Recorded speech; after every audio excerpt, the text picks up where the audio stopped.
대한민국에는 법이 있습니다.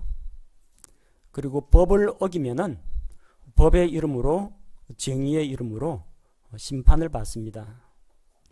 그런데 만약에 법은 있는데 법이 집행이 안 되면 사람들은 법과 질서를 무시하게 됩니다. 중대한 범죄를 저질렀는데도 열심히 경찰이 잡아놓으면 법정에서 판사가 풀어줍니다. 분명히 죄인인데도 귀하는 평소 성실하게 사회생활을 했고 한국 경제에 이바지한 공로가 크고 그동안에 한 번도 죄과가 없었고 술 먹고 제정신이 아닌 상태에서 했기 때문에 감형하거나 집행유예 해가지고 풀어줍니다. 이러다 보니까 사람들이 법 무서운 줄을 모릅니다. 심판과 징계가 따르지 않으니까 법과 질서를 무시하고 가볍게 여기는 사람들이 많습니다. 요즘 대부분 자녀들을 1명이나 2명 정도 낳습니다. 그러다 보니까 너무 자식들을 귀하게 키우는 경향이 있습니다. 엄한 말로 야단을 치지 않습니다. 매를 때리지 않습니다. 징계가 없으면 자녀들이 빗나가게 됩니다. 잡으려면 어릴 때 잡아야 됩니다. 요 한 초등학교 고학년이나 아니면 중고등학생 정도 되면요, 엄마가 때리는 건 별 아프지도 않습니다. 엄마가 매들려고 하면은 착 손목 잡고 우리 말로 합시다 이런 식으로 하기도 하고, 이 맷집 좋은 애들은 때리세요, 때려보세요, 맞아준다, 그런 식으로 우습게 하는 그런 학생들도 더러 있다고 합니다. 물론 우리 크리스찬 학생들 가운데는 그런 학생들이 없으리라고 생각합니다. 엄마의 말을 안 들으면 어떻게 되면 누가 나서 이제 아버지가 나서야 됩니다. 아버지한테 흠씬 맞아봐야 그제서야 이제 울면서 잘못했다 그러죠. 근데 만약 아버지도 징계를 하지 않거나 아버지의 징계를 가볍게 여긴다, 하나님에게 직접 맞게 됩니다. 살아계신 하나님의 손에 빠지는 것은 정말 무서운 일입니다. 오늘 우리는 조금 심각한 이야기를 하려고 합니다. 잘못과 징계에 대한 이야기입니다.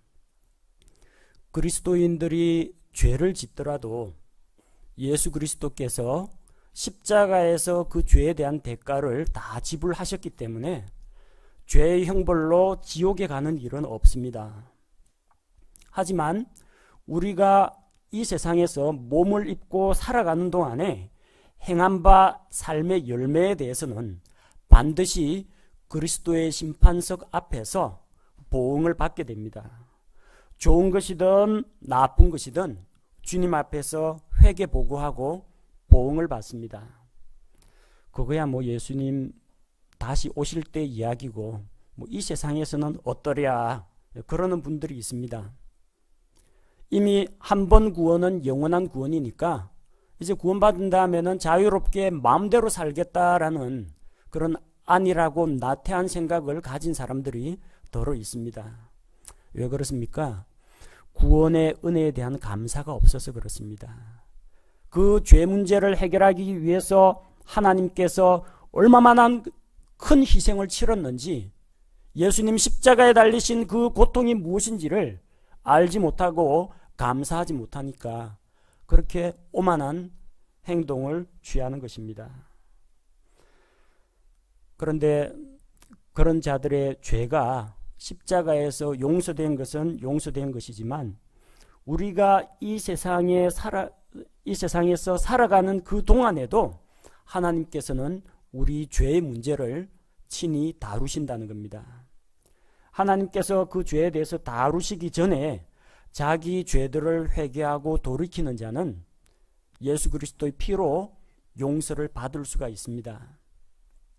그러나 계속 죄 가운데 머물러 있고 헤어나지 못할 경우에는 반드시 징계가 따른다는 겁니다.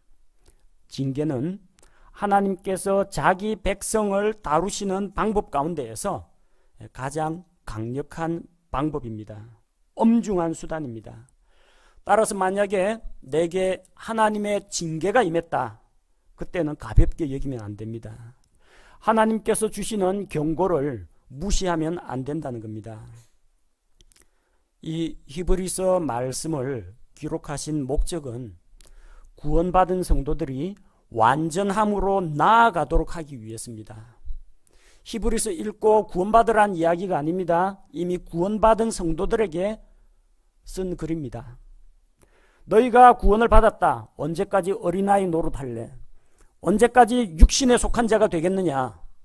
그러지 말고 그리스도 안에서 완전함으로 나아가라. 영적으로 성장하라. 성화의 과정을 거쳐가라는 메시지가 히브리서의 말씀입니다. 구원받은 다음에 죄를 지으면 구원이 취소되는 건 아닙니다. 그러나 징계가 따른다는 겁니다. 징계를 통해서 하나님께서 기필코 바로잡아 놓고야 마신다는 겁니다. 그러니까 아버지가 자식들을 자기가 원하는 바 목표를 향해서 나아가게 하는 방법이 있어요. 세 가지 방법이 있습니다. 예를 들어서 아이들이 제일 싫어하는 거 있죠. 쓴 약 먹기, 약 먹이기, 그 다음 병원 가서 주사 맞자. 이거 아이들이 다 싫어하고 안 할래 합니다. 그러면은 이 아이로 하여금 약을 먹도록 하는 방법, 주사를 맞도록 하는 방법이 몇 가지가 있습니다. 한 가지는 그 아이가 아버지에 대한 사랑과 믿음이 동기가 되어서 순종하는 경우입니다. 아빠 믿지? 이거 맞아야 빨리 낫는다. 그래가 끄떡끄떡 싫긴 하지만 어쨌든 아빠가 하자고 하니까 아빠가 좋아가지고 따라하는 애들이 있습니다. 이게 최선입니다. 이게 제일입니다. 그런데 그래도 싫어요, 안 해요, 무서워요, 아파요 이렇게 빼는 애들이 있습니다. 그때는 어떻게 합니까? 아버지가 어떤 보상을 약속합니다. 주사 맞으면 나가서 피자 사줄게, 장난감 사줄게. 자, 이런 식으로 해서 살살 꼬여가지고 보상을 약속합니다. 그러면 조금 아프고 싫긴 하지만 그래도 앞에 있는 상급이 더 크니까 그거 보고 따라가는 애들이 있습니다. 그 다음에 세 번째는 제일 안 좋은 방법입니다. 아버지가 내리는 징계가 무서워가지고 순종하는 경우입니다. 맞고 먹을래? 그냥 먹을래? 둘 중에 하나. 선택 옵션입니다. 자, 매를 맞고 주사 맞는다. 매를 안 맞고 주사를 맞는다. 어쨌든 주사 맞는 거 똑같습니다. 어떻게 할래? 자, 이렇게 해가지고 징계가 무서워가지고 어쩔 수 없이 순종하는 그런 경우가 있습니다. 뭐 어린아이들만 그러겠습니까? 아버지 하나님 앞에서 우리 모습이 이와 같다는 겁니다. 하나님 말씀에 순종하라. 정말로 구원의 은혜가 감사하고 하나님의 사랑이 너무나 놀랍기 때문에 감사하는 마음으로 순종하는 그런 경우가 있습니다. 그 때문에 계속해서 한 달에 한 번씩 복음과 구원에 대한 설교를 하지 않습니까? 영적 성장에 대해서 설교하지 않습니까? 동기를 부여하기 위해서. 또 하나님께서는 우리에게 보상과 심판에 대해서 말씀을 하심으로써 우리를 바른 길로 이끌어 가십니다.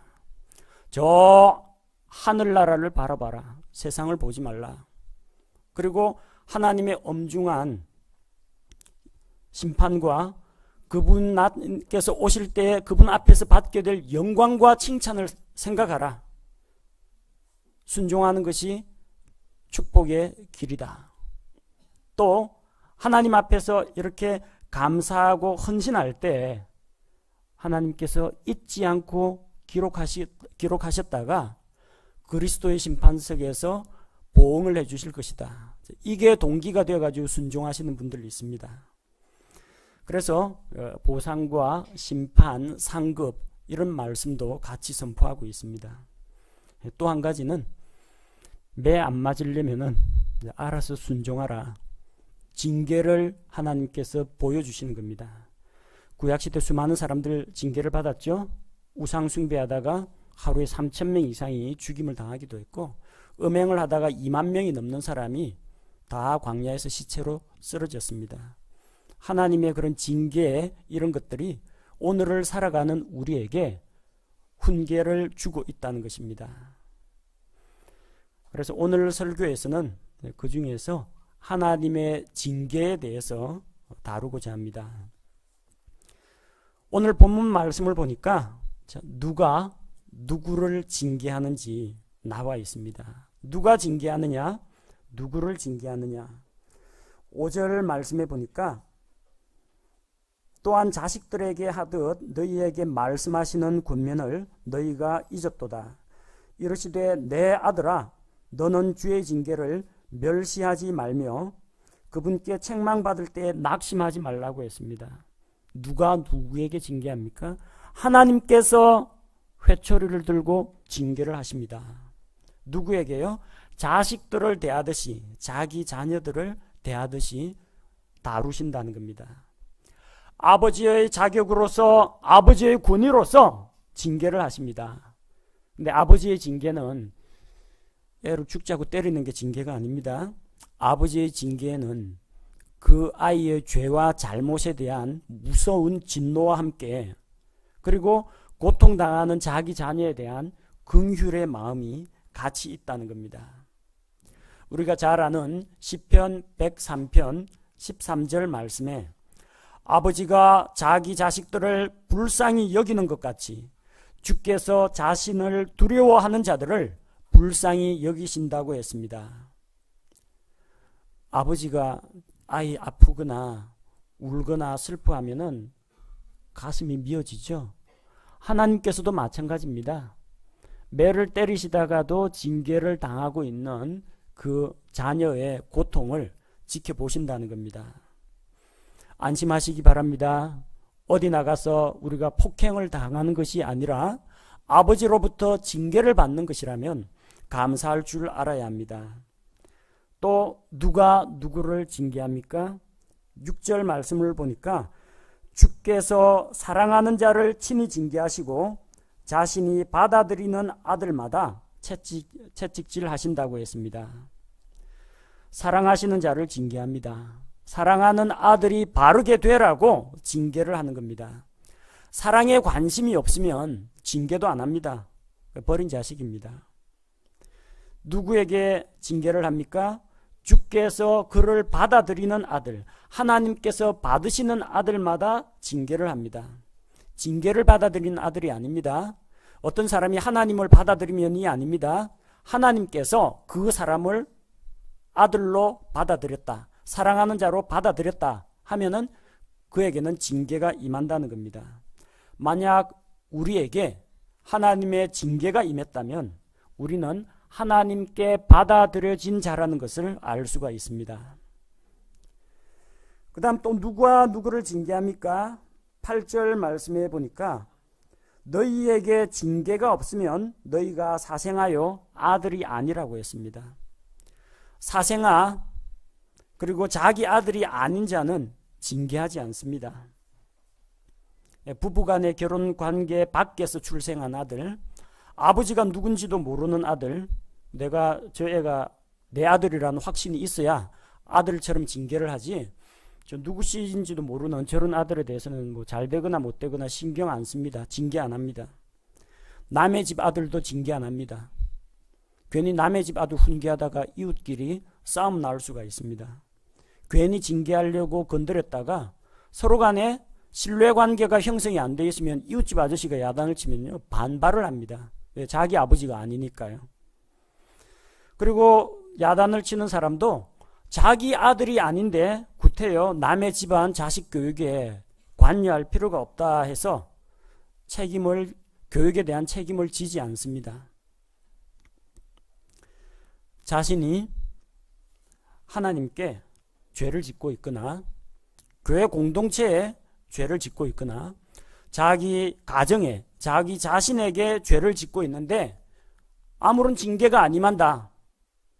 이거는 하나님께서 나를 사랑하사 내가 잘못하더라도 다 눈 감아 주시는구나, 이런 식으로 생각하시면 안 됩니다. 내가 예수님을 믿기 때문에 내가 좀 잘못을 하더라도 예수님 피로 다 용서됐으니까 하나님이 눈 감고 넘어가시는구나, 그게 아닙니다.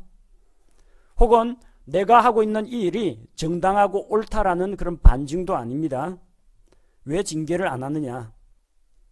하나님께서 그를 포기하셨기 때문입니다. 내어버려 두셨기 때문입니다. 버린 자식이기 때문입니다. 그 마음이 교만하고 강팍하기 때문에 책망을 받지 않기 때문입니다. 겸손하게 책망을 받아들이는 자는 하나님께서 징계의 채찍을 통해서 그를 바로잡고 더욱더 지혜롭게 합니다. 그러나 교만한 자, 말씀을 받아들이지 않는 자는 하나님께서 버려두신다는 겁니다. 그게 가장 큰 징계입니다. 네 멋대로 살아라. 어찌 되든 간에 마음대로 살아봐라. 그리고 마지막 날의 심판 때 다루시겠다는 겁니다. 하나님께서 포기하지 않으셨다면 징계는 반드시 임합니다. 그럼 하나님께서 왜 징계를 하시는가?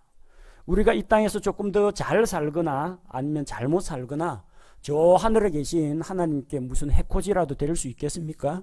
하나님에게 무슨 해가 가기나 하겠습니까? 그렇지 않습니다. 그런데 왜 하나님께서 우리 인생에 들어오셔서 간섭을 하시고 붙잡아 주려고 하시고 바로잡으려고 하시고 야단을 치십니까? 하나님께서 사람들을 다루시는 목적이 있기 때문입니다. 4절 말씀해 보니까 죄의 문제 때문에 하나님 징계하십니다. 너희가 죄와 싸우되 아직 피 흘리기까지 대항하지는 아니하였노라. 구원받은 성도가 죄와 싸우기는 하는데 피 흘리기까지 목숨 내걸고 죄하고 싸우지는 않는다는 겁니다.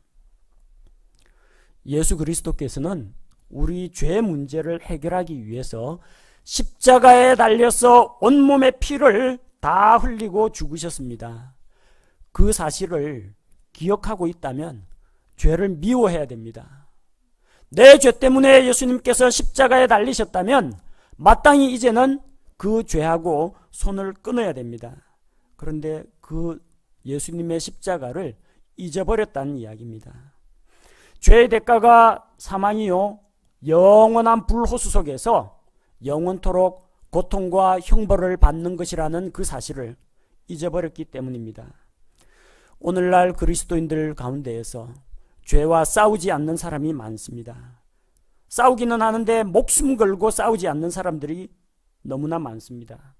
싸우는 척하고 그냥 유혹에 넘어가는 그런 일들이 많습니다. 그러다 보니까 자꾸 양보를 하면은 결국 죄에게 지게 됩니다.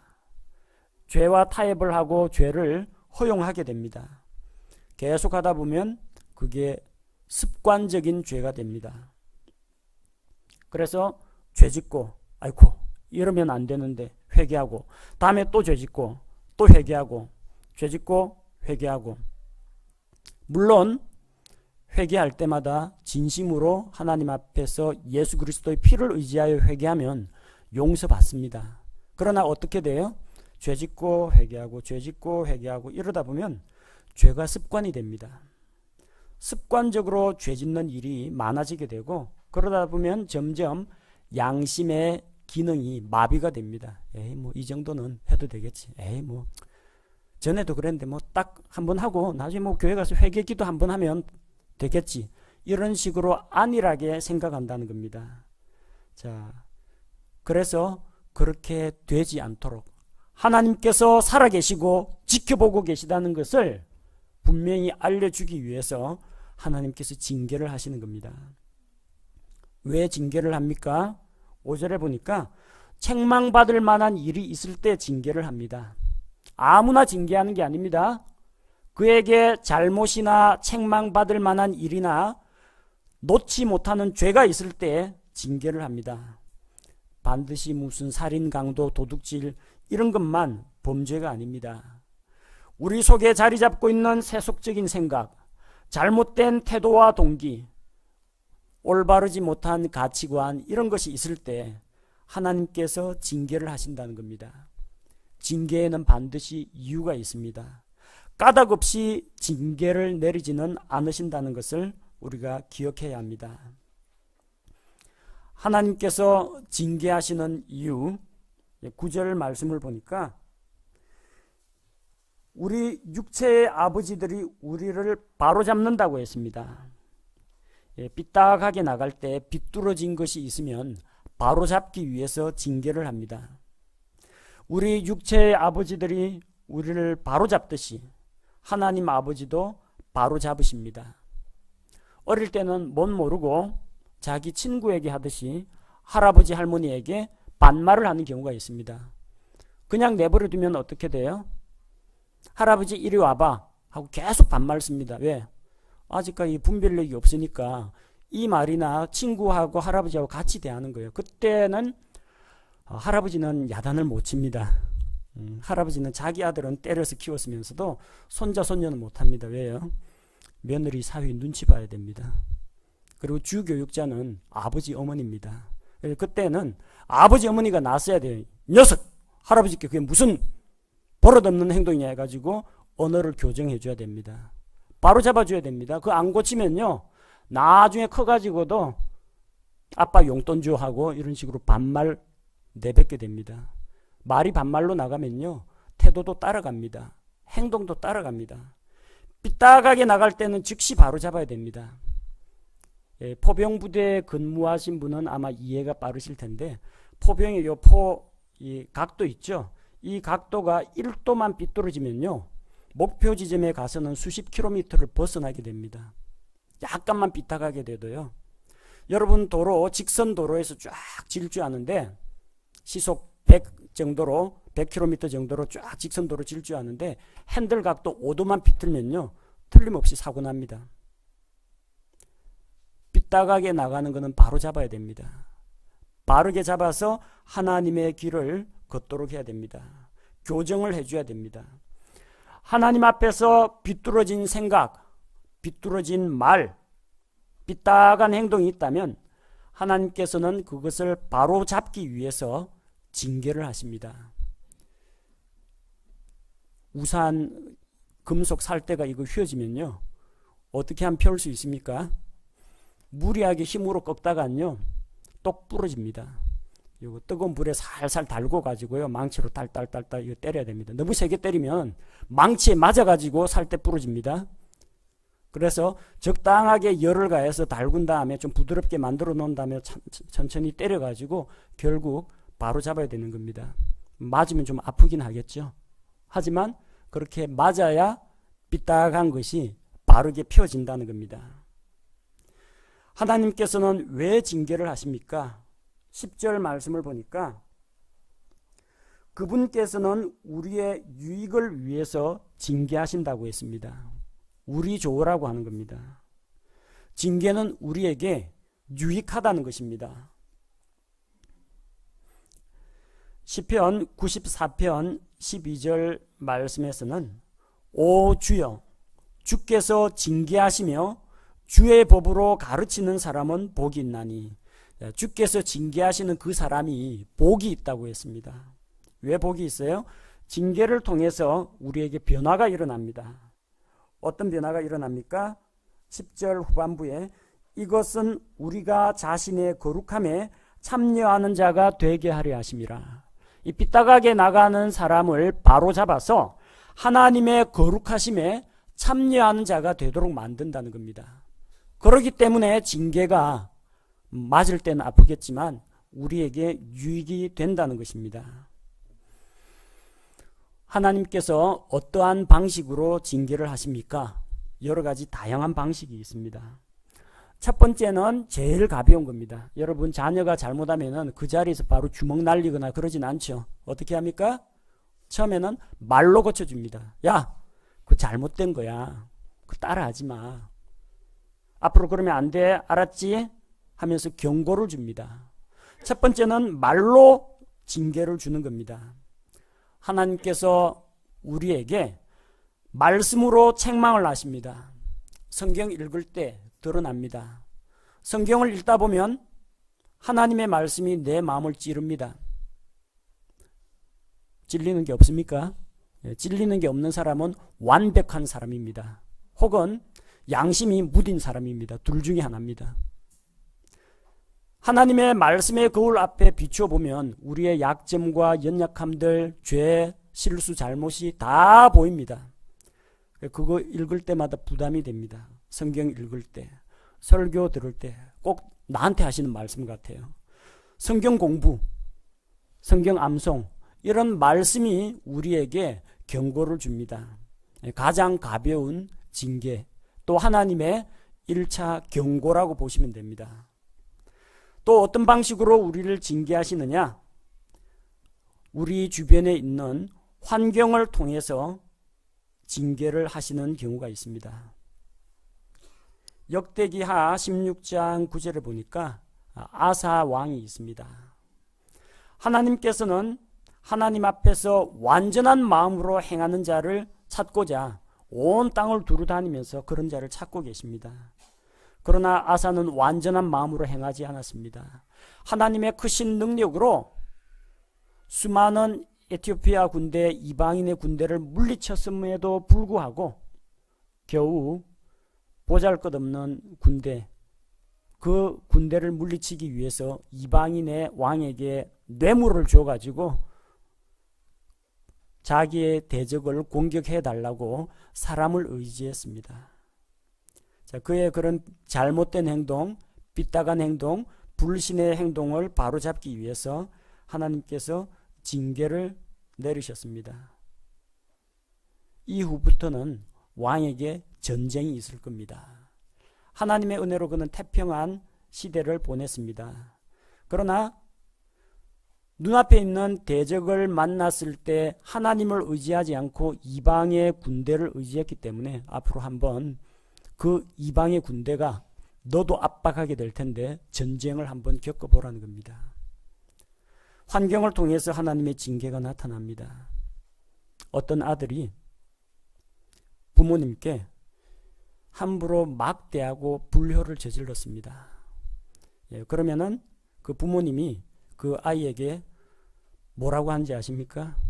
나중에 결혼해서 네 같은 아들 한번 낳아봐라, 네 같은 딸 낳아봐라, 이런 저주를 내립니다. 나중에 결혼해가지고 아들, 딸을 낳았는데 그 아들, 딸이 역시 자기가 하던 행동 그대로 자기에게 불순종하고 반항을 하는 겁니다. 그제서야 깨닫습니다. 아, 내가 반항하고 불효할 때 우리 아버지, 어머니 마음이 이랬겠구나. 그래서 깨닫습니다. 그리고 또 더 큰 깨달음이 있다면 하나님 아버지도 내가 불순종할 때 이렇게 가슴 아프시겠구나. 그렇게 배우는 겁니다. 환경을 통해서 하나님께서 알려주시기도 합니다. 또 하나님께서 사람을 징계하실 때 몸이 연약하게 하거나 병들게 하는 경우도 있습니다. 모든 질병이 다 하나님의 징계는 아닙니다. 또한 모든 질병이 다 마귀가 내리는 것도 아닙니다. 그 중에는 자기의 실수로 인한 부상도 있을 수가 있고, 위생관리 잘못해가지고 병드는 수도 있고, 자기는 위생관리 잘했는데 자기 직장 동료나 저 유치원 아이가 위생관리 더럽게 해가지고 감염되는 그런 경우도 있습니다. 그런데 그런 환경 가운데에서 그런 질병을 사용해서 하나님께서 징계를 내리시는 경우가 있습니다. 역대기하 21장 15절을 보면 여호람이라는 왕이 있었는데 이 여호람 왕은 우상숭배를 했습니다. 하나님께서 그에게 징계를 내렸습니다. 그의 창자에 병이 들어서 창자가 밖으로 빠져나와서 탈장, 그래서 죽었습니다. 역대기하 26장 19절에 우시야는 왕으로서 이제는 제사장 노릇까지 하고 싶어진 겁니다.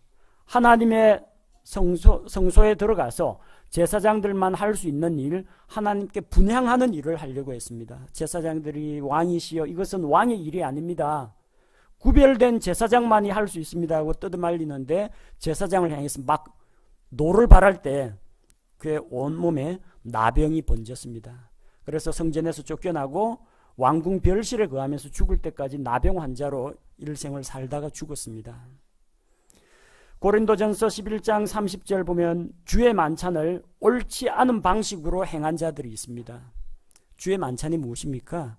예수님의 십자가에 우리 대신해서 죽으신 것을 기념하기 위해서 누룩 없는 빵과 누룩이 없는 포도즙을 가지고 예수님의 죽음을 기억하고 주님 다시 오실 때까지 이걸 지키라고 했으니까 예수님 오실 날을 사모하며 기다리는 겁니다. 이게 주의 만찬입니다. 그리고 우리가 다 같이 한 빵에 참여함으로 말미암아 주변에 있는 형제 자매가 우리와 한 가족, 한 지체다, 이 고백하는 자리가 주의 만찬입니다.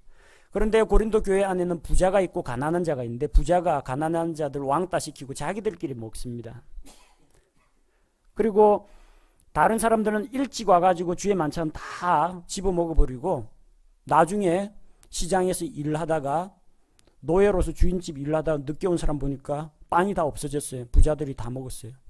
부잣집 가면 자기 집에 빵 많은데 꼭 교회 와가지고 먹어치워요. 가난한 자들 거 남겨두질 않습니다.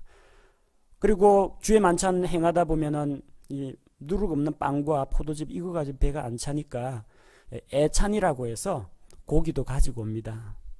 나눠 먹습니다. 만찬 마치고 나면 애찬 잔치도 합니다. 근데 이 잘 사는 사람들은 이제 고기를 가져와서 고기에는 역시 술이 제일이야. 그래가지고 고기 먹고 술까지 마시는 겁니다. 주의 만찬이 뭐라고요? 누룩 없는 빵, 누룩 없는 포도의 즙인데 누룩이 들어가서 발효된 술 먹고 주의 만찬 자리에서 술 취해가지고 뻗어 있는 거예요. 이게 무슨 주의 만찬이냐? 너희가 주의 이름으로 주의 만찬 한다고 하는데 이거 주의 만찬 아니라고 책망을 했습니다. 그리고 그런 자들에게 징계가 임했습니다. 주의 빵과 주의 잔을 업신여기는 자들에게 징계가 임했는데 고린도전서 11장 30절에 이런 까닭에 너희 가운데 약한 자와 병든 자가 많고 잠자는 자도 많도다. 하나님의 주의 만찬을 업신여기는 자들이 몸이 쇠약해지고 병이 들기도 했고 심지어는 죽는 자들까지 나왔다는 겁니다. 우리가 지난번에 살펴본 사도행전 5장 말씀처럼 잘못을 저지를 때 엄중한 징계 가운데 하나가 육체의 죽음입니다. 아나니아와 삽비라는 성령님께 거짓말을 했습니다. 이 그대로 버려두면요, 내버려두면 나중에 교회 안에서 거짓말하고 속이고 훔치고 빼돌리고 뭔 짓을 저지를지 모르는 사람이에요. 또 이거 징계 안 하면 요거 따라하는 사람들 반드시 나옵니다. 하나님을 만만하게 보고 하나님도 속일 수 있다라고 생각을 하고 또 거짓말하는 자들이 또 나와요. 본보기로 일벌백계 하기 위해서 하나님께서 아나니아와 삽비라를 그 자리에서 즉사시켰습니다. 구원이 취소됐다는 이야기는 아닙니다. 빨리 최고의 징계 육체의 죽음을 내리셔서 저 하늘로 데려갔습니다.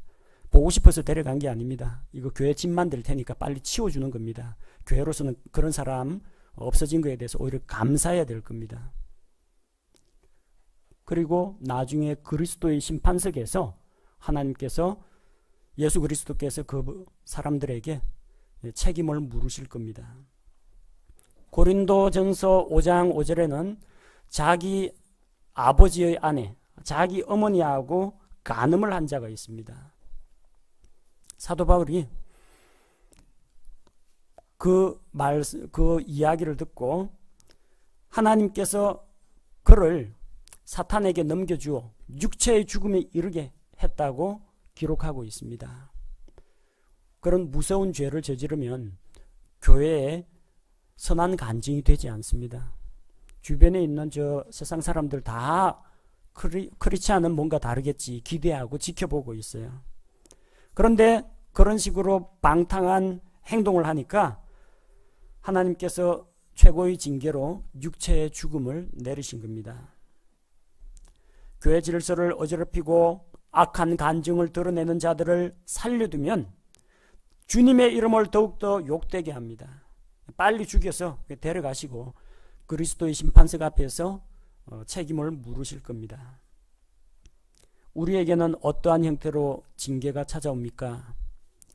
때로는 육체의 질병이 될 수도 있고 사업의 어려움이 될 수도 있고 혹은 말씀을 통한 찔림이 될 수도 있습니다. 어떤 것이든 간에 이것이 만약 우연히 임한 것이거나 아니면은 이것이 내가 그리스도인으로 살다가 핍박을 받는 것이 아니라면 하나님의 징계가 아닌지 생각해 보아야 합니다. 징계를 받을 때 우리는 진지한 태도를 가져야 됩니다. 5절 말씀처럼 징계를 멸시하면 안 됩니다. 내 아들아, 너는 주의 징계를 멸시하지 말라고 했습니다. 부모가 매를 때리는데 하나도 안 아프다. 더 때려봐, 더 때려봐 이러면요. 그런 아들은 정말 매보다 좀 더 심한 걸로 징계를 내릴 수밖에 없습니다. 징계를 우습게 여기면 더 심한 징계가 계속 이어지게 된다는 것입니다. 또한 징계를 받을 때 우리 태도는 낙심하면 안 됩니다. 징계를 받으면 일단 아픕니다. 고통과 슬픔이 따르게 됩니다. 하지만 그렇다고 해서 하나님 어찌 저한테 이럴 수가 있습니까? 너무하시네요. 우리 한번 입장 바꿔놓고 생각해 볼까요? 이런 식으로 하나님 앞에 대들면 안 됩니다. 하나님의 사랑을 의심하거나 혹은 나는 하나님 앞에 버림받았다 생각해서 낙심하고 위축되면 안 됩니다. 7절에 있는 말씀처럼 징계를 견뎌내야 합니다. 징계는 참고 견뎌내야 됩니다. 너희가 징계를 견뎌내면 아들 대화하듯이 대화하시겠다고 했습니다. 징계의 목적은 바로 잡는 데 있지 처벌하는 데 있는 것이 아닙니다. 얼마 전 신문 보도를 보니까 잘못한 아들 4살짜리가 있는데 매를 때려가 죽였다고 하더라고요. 그거는 살인이지 징계가 아닙니다. 매질이 너무 심하면 아들을 죽일 수가 있습니다. 그러나 하나님의 징계는 언제나 사람이 감당할 수 있는 범위 안에서만 주어집니다. 시편 103편 9절에서 그분은 항상 징계하지 아니하시며 자신의 분노를 영원히 품지 아니하시리로다. 징계는 하시는데 항상 징계하지는 않는다는 겁니다. 계속해서 징계하면 죽을 때까지 징계하면 어떻게 버티겠습니까? 노하긴 하십니다. 그러나 우리가 회개하고 돌이키면 노를 푸십니다. 영원토록 분노하지는 않으신다는 겁니다. 따라서 참고 견뎌낼 때 인내의 열매를 맺을 수가 있습니다. 9절 말씀처럼 징계를 받을 때 우리가 더욱더 복종하고 공경해야 됩니다. 육체의 아버지가 우리를 바로잡을 때 공경하지 않습니까? 주께 복종하고 주께 공경해야 됩니다.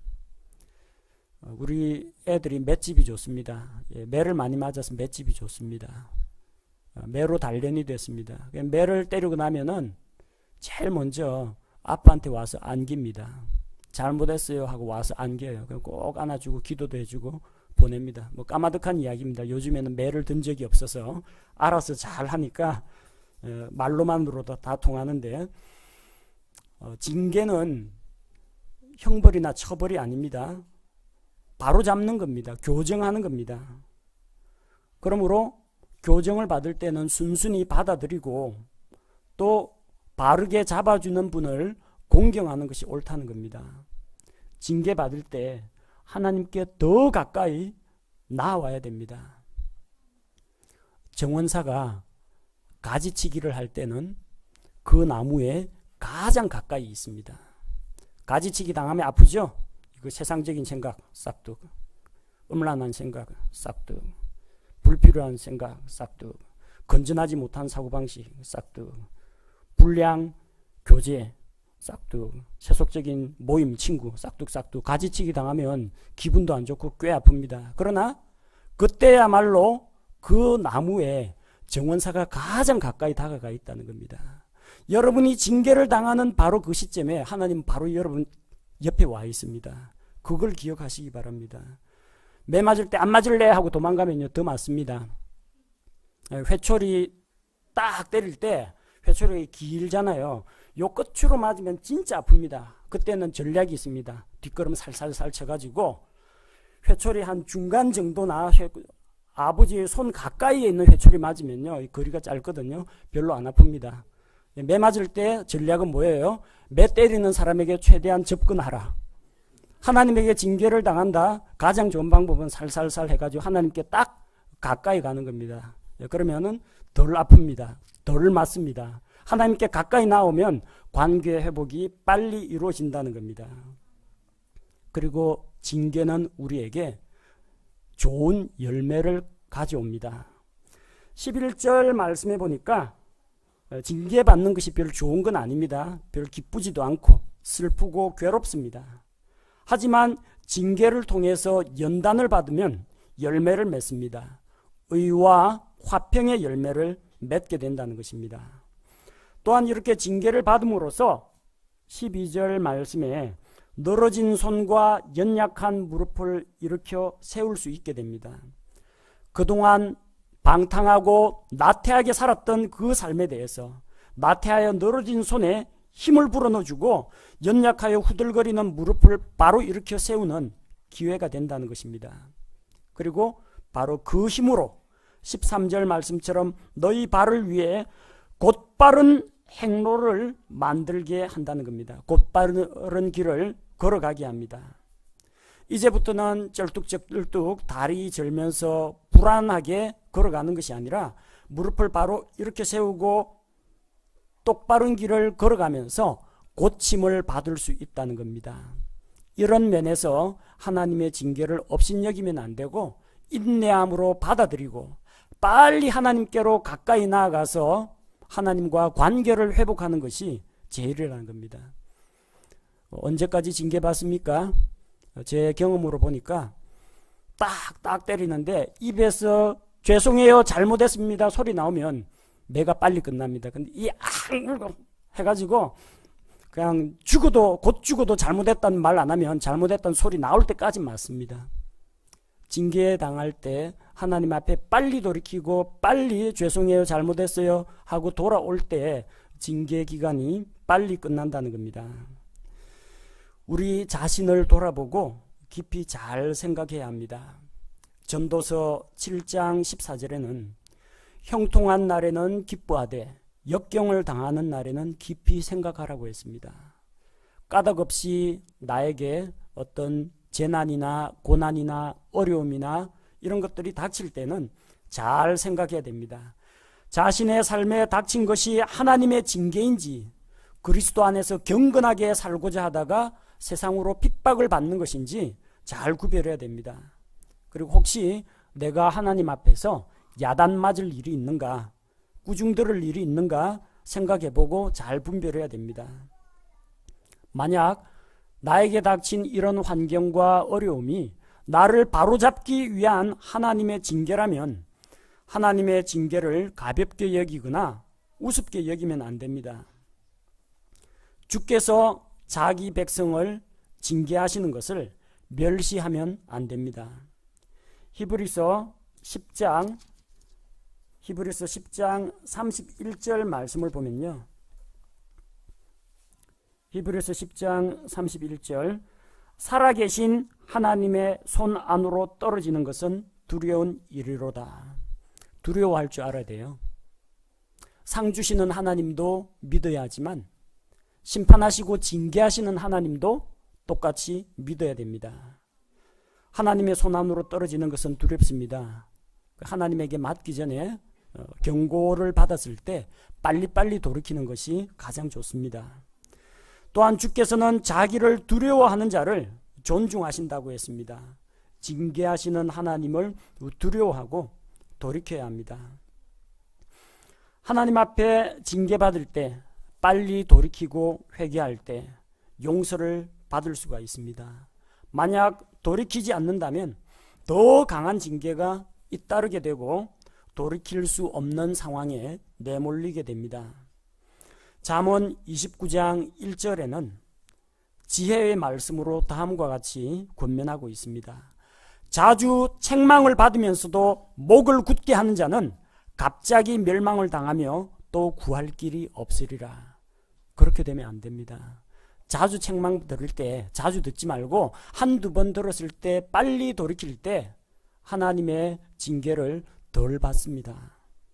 끝내 목을 굳게 하고 목에 힘주고 하나님 앞에 교만한 마음을 품다가 어느 날 갑자기 멸망을 당하고 다시는 돌이키거나 구할 기회가 없어질 수도 있다는 것을 우리가 명심해야 되겠습니다.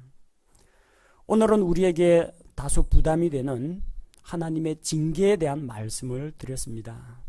우리에게 닥치는 불행들이 모두 다 하나님의 징계는 아닐 것입니다.